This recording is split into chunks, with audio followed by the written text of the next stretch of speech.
اچھا، بے عمل واعظوں کی سزا کا ذکر بھی آتا ہے کہ حالات جہنم میں رسول اکرم صلی اللہ علیہ وآلہ وسلم نے فرمایا کہ جس رات مجھ کو معراج کرائی گئی، میں نے ایسے لوگ دیکھے جن کے ہونٹ آگ کی قینچیوں سے کاٹے جا رہے تھے۔ میں نے دریافت کیا ہے جبرائیل یہ کون ہیں؟ انہوں نے کہا یہ آپ کی امت کے وہ واعظ ہیں، وہ مقرر ہیں جو لوگوں کو بھلائی کا حکم کرتے ہیں اور اپنے آپ کو بھول جاتے ہیں، اور اللہ کی کتاب پڑھتے ہیں لیکن عمل نہیں کرتے۔ اس حدیث کو مشکات شریف نے روایت کیا ہے۔ اے اللہ تو محفوظ رکھ میرا بھائی، یہ جو وعظ و نصیحت کا کام ہے اس میں ایک بہت بڑا بوجھ ہے، اور وہ ہے یہ بوجھ کہ کیسے آپ سے کوئی بات کر دیں جس پر ہم خود عمل نہیں کرتے، آپ کو ایک ایسی بات سے کیسے ڈرا دیں جس سے ہم خود نہیں ڈرتے، آپ کو ایک ایسی بات پہ ایمان لانے کے لیے کیسے کہیں اگر ہمارے دلوں میں ایمان نہیں اترا ہوا۔ یہ زبانی کلامی جمع خرچ جو ہے نا، یہ عذاب ہو جائے گا، وبال ہو جائے گا۔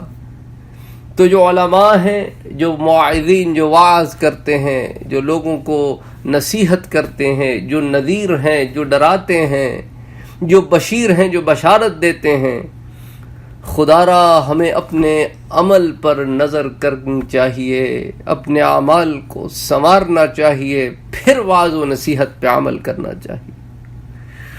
اللہ اکبر، اللہ محفوظ رکھے۔ اسی لیے ایک عرصہ دراز تک، بلکہ آج بھی ڈرتا ہیں جو صحیح معنوں میں علماء ہیں، وہ ڈرتے ہیں۔ اللہ اکبر۔ بخاری اور مسلم میں ہے کہ اللہ کے رسول صلی اللہ علیہ وآلہ وسلم نے فرمایا قیامت کے دن ایک شخص کو لایا جائے گا، پھر اس کو دوزخ میں پھینک دیا جائے گا، اس کی انتڑیاں آگ میں جلدی سے نکل پڑیں گی، پھر وہ اس میں اس طرح گھومے گا جس طرح گدھا چکی کولے کے گرد گھومتا ہے۔ اس کا حال دیکھ کر دوزخی اس کے پاس جمع ہو جائیں گے اور اس سے کہیں گے کہ اے فلاں، تجھے کیا ہوا ہے؟ کیا تو ہم کو بھلائی کا حکم نہ کرتا تھا اور برائی سے نہ روکتا تھا؟ وہ کہے گا کہ ہاں تم کو بھلائی کا حکم کرتا تھا مگر خود نہ کرتا تھا، اور تم کو برائی سے روکتا تھا مگر اس کو خود نہ کرتا تھا۔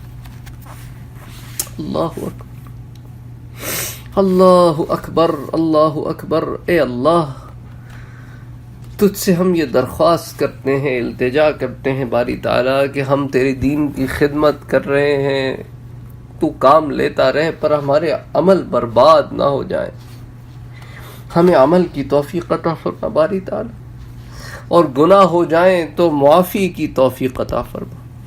اللہم صلی علی سیدنا محمد صلی اللہ علیہ وسلم۔ اللہ